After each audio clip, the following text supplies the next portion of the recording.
gabadha muslimadda maxay ninkeeda ku leedahay oo xaq ah, maxay ninkeeda ku leedahay waajib ah, maxay ninkeeda ku leedahay ihsaan ah. waxaan waajib ahayn oo ihsaan ah muxuu yahay, iyo waxay waajib ku leedahay maxay tahay.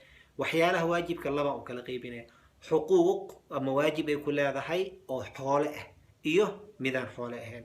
xuquuqda xoolaha gabadha waxay ku leedahay saddex ayay ku leedahay. kow waxay ku leedahay ninkeeda meher, waa waajib ilaahay ninka saaray gabadha inuu meher siiyo. labo, nafaqa, ninka xaaskiisa inuu biilo waajib ilaahay saaray waaye, xataa hadday gabadha lacag leedahay ay tiraa inaa biishid waayo inuu biilo waayo. saddex, inuu guri dejiyo, guri fiican oo wanaagsan inuu dejiyo, xataa hadday guri leedahay tiraa guri deji, guri inuu dejiyo waa laaga baahan yahay. saddexaas waxaa waa xuquuq maaliya waaye. xuquuq غayr maaliya jirta. marka waxa ugu horeeya waxaa xusnul mucaashara, qofka xaaskiisa inuu si wanaagsan oo la dhaqmo. allah wuxuu yidhi wacaashiruhunna bilmacruuf, xaasaskiina si wanaagsan oo la dhaqma. maxaa si wanaagsan oo la dhaqma macnaheeda maxay tahay? kow laba saddexaan leenahay. kow waxaa loo baahan yahay bashaashatul wajh, markaa soo gelaysid xaaskaaga dhoolla cadayn, ibtisaamaa loo baahan yahay. ragga qaarkood waxaa la yidhi markay banaanka joogaana way qoslaan, guriga markay soo galaane nooc kale oo ayran dagaalay ku jiraan. so bashaashatul wajh laga baahan. tan labaad tiibul kalaam, hadal wanaagsan, hadal macaan isticmaal, hadal wanaagsan isticmaal.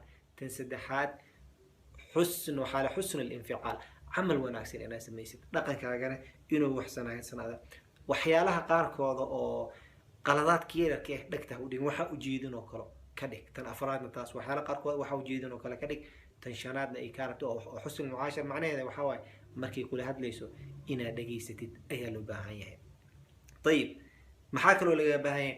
cadam alidraar, inaadan dhibin. ragga qaarkooda xaaskooda way dilaan, way caayaan, ehelkooda caayaan. laa darara walaa diraar, rasul sal slam wuxuu yidhi laa darar walaa diraar. maxaa kaloo loo baahan yahay ugu muhiimsan? alwiqaayatu min annaar, xaaskaaga inaad naar ka ilaalisid waajib ku saaran waaye. inaad xaaskaaga wax bartid waajib ku saaran waaye. allah wuxuu yidhi yaa ayuha aladiina aamanuu quu anfusakum waahliikum naara, ehelkiina ugu horeysa xaaskaaga iyo naftaadaba waxaa ka ilaalisaa naarta ka ilaali. bisaag ilaalinaysa wax bar, wixii qaladka u sheeg, wixii saxdana u sheeg. intaas ayay gabadha ninkeeda ku leedahay. wixii intaas ka soo heli waa ixsaan waaye. inuu maalan hooyadeed biilo, inuu aabaheed biilo, inuu waxyaalo qaarkood la soo waxyaalaha intaas ka soo heli waxaa waaye marka ixsaan wax la yidhaaha waaye, oo ninka wanaag laaga baahan yahay inuu xaaskiisa siiya loo baahan yahay.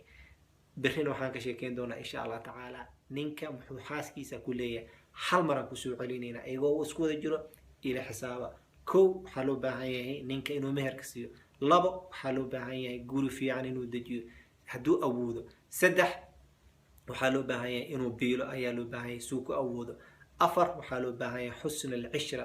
xusn alcishrana waxaan dhahnay kow afar waa sii wadayna. shan ibtisaama, waxaa loo baahan dhoola cadayn. lix hadal wanaagsan. toddobo camal wanaagsan oo xaaskaa markaa dhaqan wanaagsan ka aragto. sideed waxyaalaha akhtaada yar qalad yar haddaa aragtid inaad dhaha ka qabatid ayaa loo baahan yahay. sagaal markii kula hadlaysa inaad dhageysatid ayaa loo baahan yahay. toban inaadan dhibin, laa darara walaa diraar. kow iyo toban oo ugu dambeeyana waxaa waaye inaad xaaskaaga naarta ka ilaalisid oo wax bartid. intaan sheegnay ninka ayay waajib ku tahay xaaskiisa